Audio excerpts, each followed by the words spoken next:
নমস্কার বন্ধুরা, আমি পনিরের তরকারি করব। তো চলো তোমরা রেসিপিটা দেখবে। তো আমি পনিরটাকে আগে পিস পিস করে রেখে নিয়েছি, এবার আমি এটাকে ভাজা বসাবো। তোমরা রেসিপিটা দেখতে থাকো।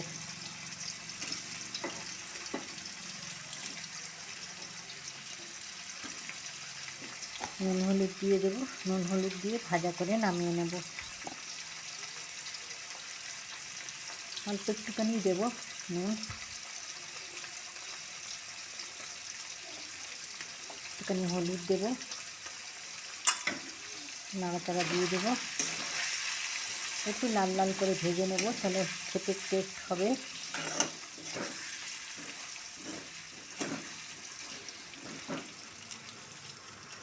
পনিরটা আমি জিরা দিয়ে করব, তো জিরা দিয়ে দিলাম ফোড়ন, তেজপাতা দিয়ে দিলাম। তেজপাতাটা দিলে একটুখানি গন্ধটা ভালো হয়, এই জন্য তেজপাতা দিয়ে দিয়েছি। আর জিরাটা পুড়লে পর আলু দিয়ে দেবো। এবারে আমি আলু ছেড়ে দেবো, আলু ছেড়ে দিলাম।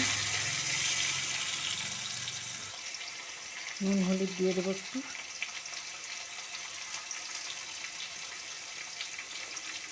অল্প করেই দেবো নুন, সবেতেই নুন দেওয়া।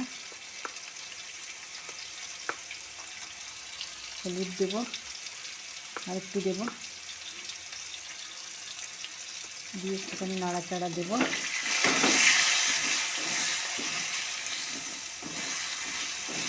দিয়ে ঢাকা দেবো। আলুটা ভাজা ভাজা হয়ে যাবে, সিদ্ধ হয়ে যাবে। কাঁচা লঙ্কা দিয়ে দিলাম।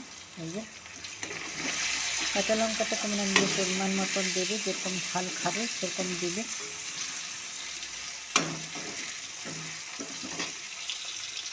ঢাকা দিয়ে দিব, যে ঢাকা দিয়ে দিলাম, একটুখানি ভাজা ভাজা সিদ্ধ হয়ে যাবে। এবার আমি একটুখানি আদা দিয়ে দেবো। এই যে আদাটা দিলে খেতে টেস্ট হয়, স্বাদ হয় খেতে। আদা দিয়ে একটুখানি নাড়াচাড়া দেবো, ভাজা ভাজা হয়ে যাবে আদাটা। আমি একদম সিম্পল বানাবো, কোনো কিছু দেবো না, সিম্পল মশলা দিয়ে বানাবো পনিরের সবজিটা।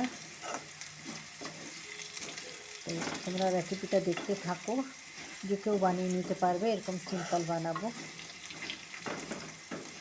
খুব বেশি একটা মশলা দিব না।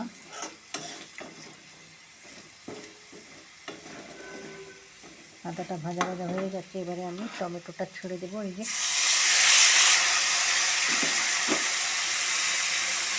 টমেটোটা ছেড়ে একটু নাড়াচাড়া দেবো।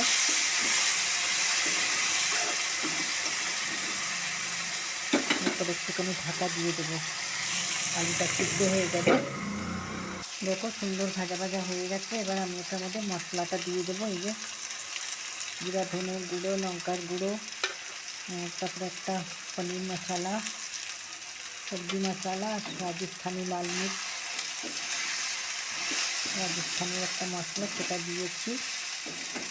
তো মশলাটা দিয়ে আমি একটুখানি ভাজা ভাজা করে নেব। মশলাটাকে একটু কষিয়ে নেব, একটু জল দিয়ে দিলাম, তাহলে মশলাটা পুড়বে না, এখানে ভাজা ভাজা হয়ে যাবে। তোমরা রেসিপিটা দেখতে থাকো, খুব ভালো লাগে পনিরের তরকারি, এরকম করে বানালে খুব টেস্টি লাগে। আমি একটুখানি আরেকবার ঢাকা দেবো, আর একটু জল দিয়ে ঢাকা দেবো, যাতে আলুটা সিদ্ধ হয়ে যাবে।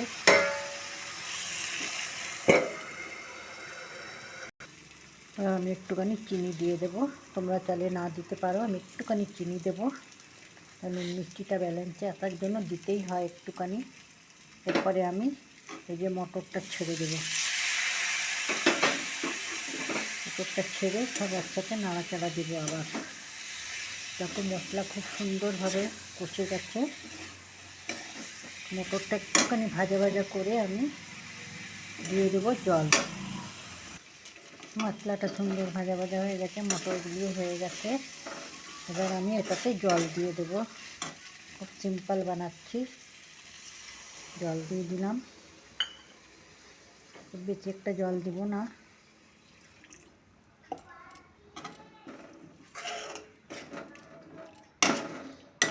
দেখো সুন্দর কালার এসছে, এখনো আসেনি, ফুটলে পর আসবে।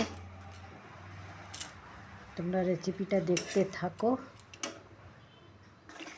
ঝোল ফুটে উঠেছে, এবারে আমি পনিরগুলি ঢেলে দেবো, ভাজা পনিরগুলি।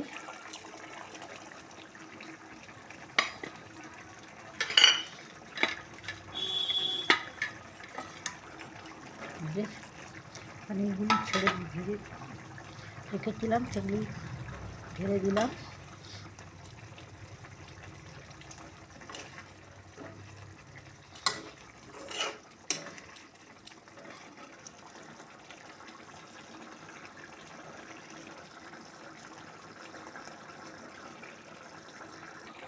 ঝোল ফুটে উঠেছে দেখো, এবারে আমি একটু গরম মশলা ছিটিয়ে দেবো। গরম মশলা দিয়ে দিয়েছি, তোমরা চাইলে এর মধ্যে ধনে পাতাও দিতে পারো, আরও ভালো হয়, খেতে টেস্ট হয়। তো এই হয়ে গেল আমার পনিরের সবজি হয়ে গেল। আলু পনির মটর দিয়ে সবজি করলাম। ঝোলটা আর একটুখানি শুকাবে। তো ভিডিওটা যদি ভালো লাগলে লাইক কমেন্ট করে দিও, শেয়ার করে দিও। সবাই ভালো থেকো, সুস্থ থেকো। আর এরকম করে তোমরা বানিয়েছো, পনিরের তরকারিটা এমনিতেই খুব টেস্টি হয়, খুব ভালো লাগে খেতে। ঠিক আছে, আবার অন্য কোনো ভিডিওতে তোমাদের সাথে দেখা হবে। গরম মশলা দিয়ে একটু ভালো করে নাড়াচাড়া না দিলে গরম মশলাগুলি জমে যায়, এই জন্য ভালো করে নাড়াচাড়া দিয়ে দিলাম। হয়ে গেল আমার আলু মটর পনিরের তরকারি।